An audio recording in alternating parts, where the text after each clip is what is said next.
So we hold our breath, and it's actually Mr. Michael White. All I say is thank heavens Mickey didn't gain all his experience in the same place, or he'd have worn a trench down the aisle. We saw Trevor Bailey, Loy's father, give Loy away, and it seemed strange that somebody of such inestimable value as Loy should be given away, especially when she's being married to somebody like Mickey. And so my task today is not so much to give Mickey away as offload him.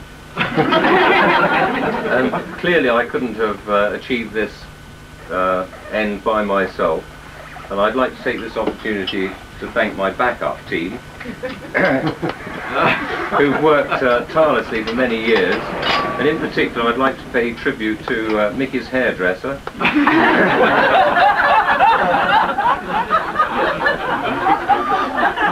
his wardrobe mistress,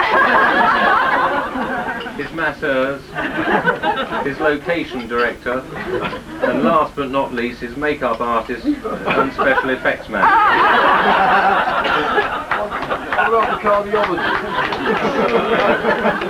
Without whom my task would have been impossible. I can assure you, however, that he did all the stunts himself.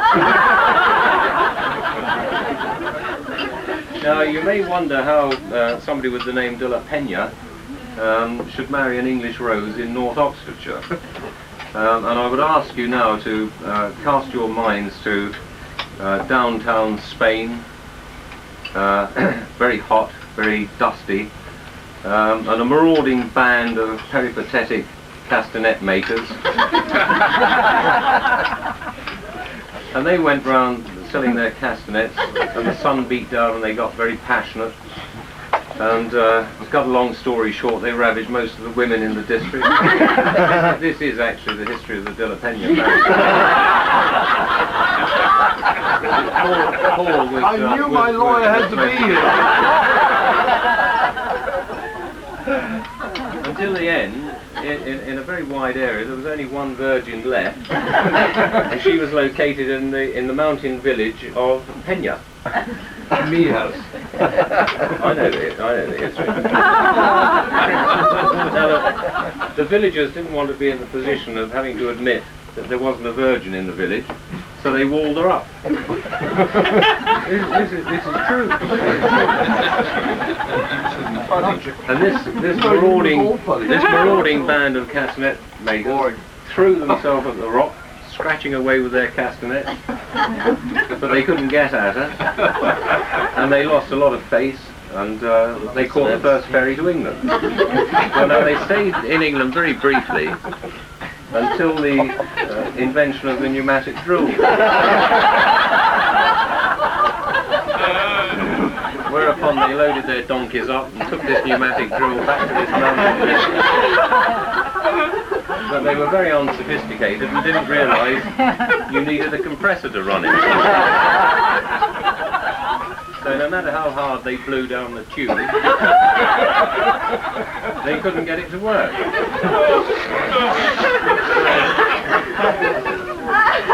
So now they were totally dispirited. A lot of them shot themselves, and the remnants caught another boat back to England. They landed in Southampton and then eventually made their way to what looked like their homeland, which was the Cotswolds. And there they settled. And eventually Mickey sort of broke away and ended up in Banbury, where he met Loy. Now, he pursued Loy without success for many years. I think everybody knows that. I think it's 10 and a half or something. But as Paul hinted, the turning point came with the invention of the smoke hood. And when she saw Mickey with one on for the first time,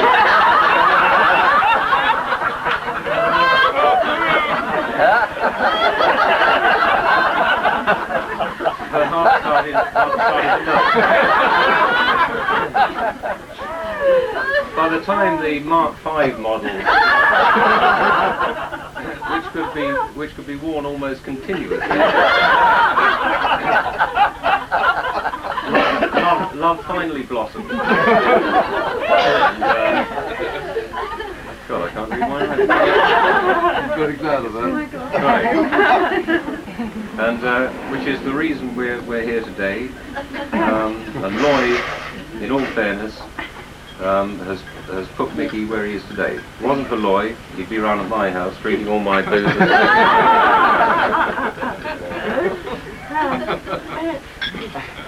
I've just got a few announcements. Mickey wants it to be known that marriage may alter his golf arrangements. He won't be able to play until about 6 o'clock this evening.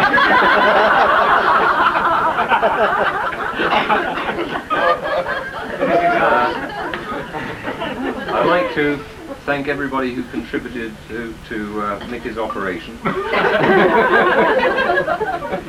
Unfortunately, we got all the money together, but the surgeon thought it unethical as he wasn't continuing a career as a soprano and declined to carry out the operation. However, he met Mickey at a party some weeks later, and he's going to do the operation for nothing.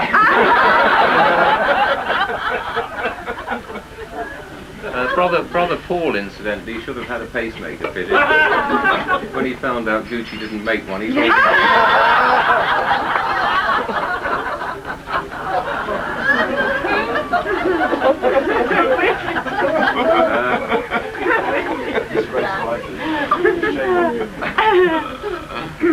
I've just got a few telegrams. There's one from Charlene.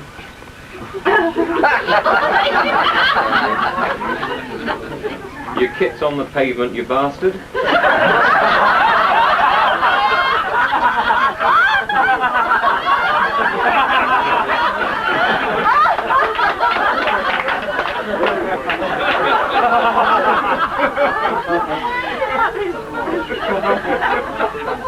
There's one here from Gladys. Can I have my key back?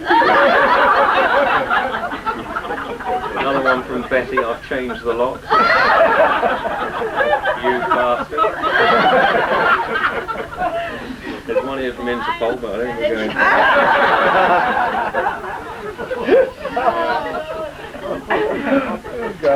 going. And really, that's it. Just to wish Mickey and Loy all the happiness. They're wonderful people, and thank them very much for having us all as their guests today. And it is my toast. On behalf of the guests, would you toast Mickey and Loy? Yeah. Mickey and Loy! Oh, all of it.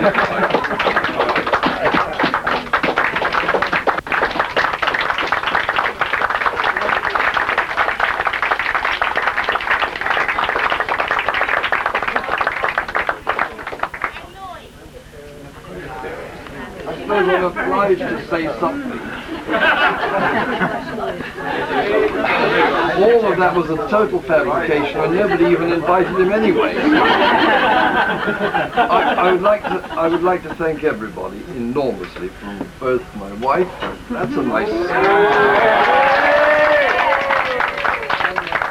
and myself for coming today. It is utterly incredible to us that you've come all the way that you've come from America, Australia, everywhere, all over the world, as Paul has already said. We'd also love to thank we'd also like to thank our absolutely charming local vicar, if I may, who is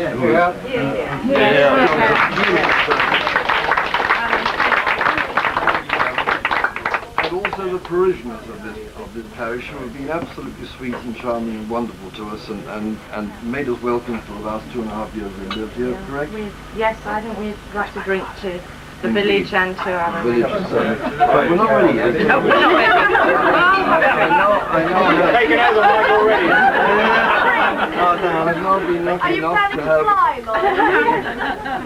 to have a lovely mother-in-law and a lovely father-in-law and a lovely family to come alongside as well, and the support of which I've been extremely grateful for over the years.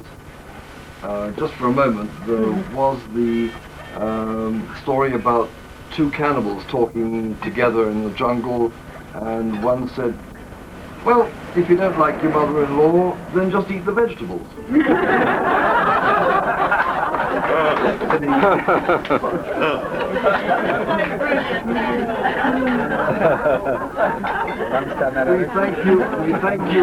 thank you all very much. God bless you all. Cheers. Cheers.